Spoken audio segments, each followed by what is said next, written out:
Buongiorno signor. Buongiorno. Non Orlando. No, Orlando. Ferrandelli. Ferrandelli dice signor. Sì, Ferrandelli. Vabbè. Per Stiamo noi andando a non Orlando. c'è niente. Io volevo Orlando. No, sinceramente. Orlando non è. fa niente questo. Vabbè. Dice, ma questo ti dà qualcosa? Però È Ferrandelli che ne una, Travaglia signor. apre una cooperativa per Tutte farci brave, lavorare.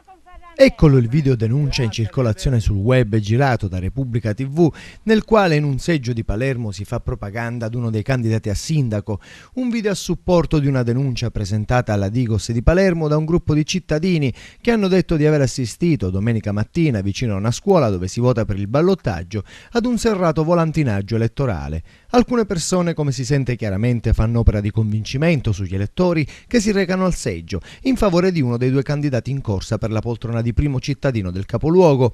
Un secondo turno elettorale, il turno di ballottaggio per eleggere i sindaci, nel quale la percentuale di affluenza alle urne scende rispetto al primo turno. Nel capoluogo infatti alle 22 di ieri si era recato a votare il 28,47% degli elettori aventi diritto. Allo stesso orario il 6 maggio scorso al primo turno aveva votato il 46,81%.